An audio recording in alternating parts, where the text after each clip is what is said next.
Una civilización atormentada por la grandeza de su pasado.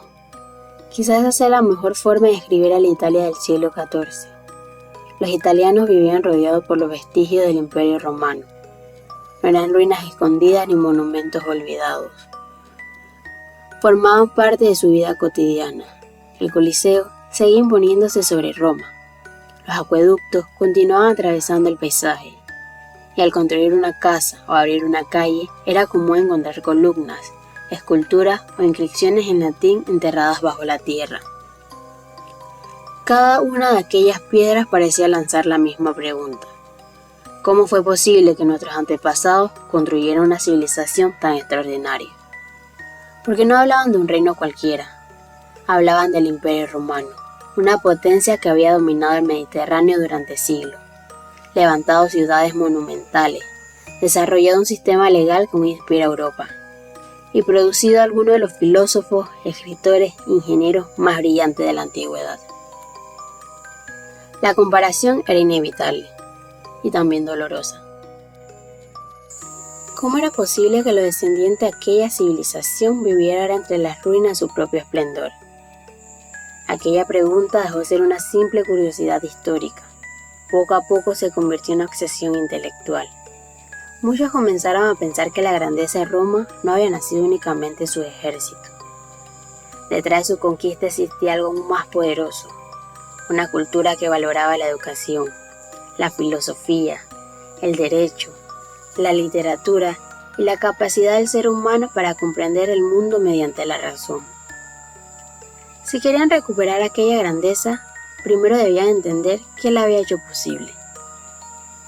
Y fue entonces cuando apareció un hombre decidido a devolver la voz a un mundo que llevaba siglos en silencio. Su nombre era Francesco Petrarca, el hombre que devolvió al ser humano desde el polvo del olvido. Mientras la mayoría veía antiguos manuscritos como simples reliquias de un pasado muerto, Petrarca veía algo completamente distinto.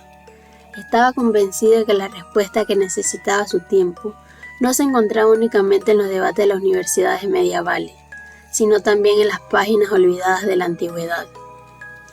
Impulsado por esa idea, comenzó a recorrer monasterios, iglesias y antiguas bibliotecas de Italia y Europa.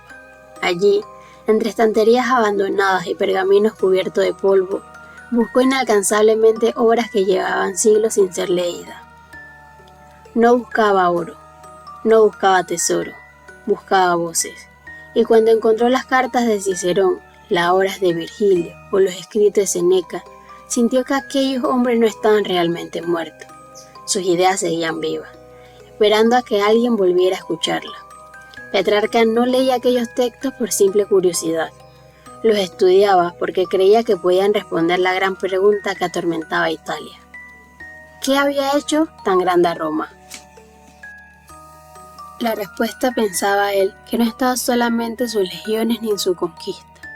Estaba en sus ciudadanos, en hombres educados para argumentar, gobernar, escribir, filosofar y buscar la verdad mediante la razón. Aquella idea era profundamente revolucionaria, porque significaba que la grandeza de una civilización no dependía únicamente de sus ejércitos o de su riqueza, sino también de la calidad intelectual y moral de las personas que la componían.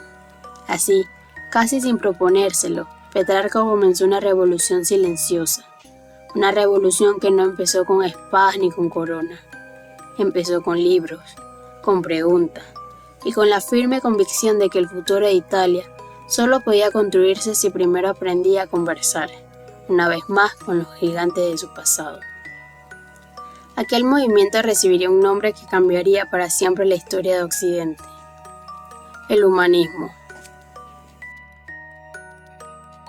El ser humano también debía convertirse en objeto de estudio.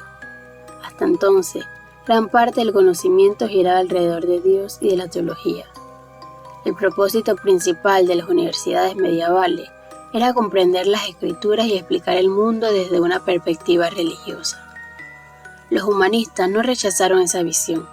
La mayoría seguía siendo profundamente cristiana. Pero se hicieron una pregunta diferente. Si Dios creó al ser humano con inteligencia, con razón y con la capacidad de crear, ¿No era también una forma de honrar su obra comprender al propio ser humano? Así, el centro de atención comenzó a ampliarse. Ya no bastaba con estudiar únicamente la voluntad divina. También había que entender la historia, la filosofía, la literatura, la política, la moral y todo aquello que explicaba cómo vivía, pensaba y actuaba el hombre. Por primera vez en siglos, el ser humano dejó de verse únicamente como un pecador en busca de salvación y empezó a contemplarse también como un individuo capaz de aprender, crear, descubrir y transformar el mundo. Ese fue el corazón del humanismo. No consistía en reemplazar a Dios por el hombre. Consistía en reconocer que el hombre, dotado de razón, curiosidad y creatividad, era digno de ser estudiado. Y esa nueva manera de pensar acabaría desatando una auténtica explosión de conocimiento. Porque cuando el ser humano comenzó a estudiarse a sí mismo, también empezó a observar la naturaleza con otros ojos, a cuestionar las ideas heredadas y a buscar respuesta en la experiencia, en la lógica y en la evidencia. Sin saberlo, Italia no solo estaba redescubriendo a Roma, estaba redescubriendo al propio ser humano.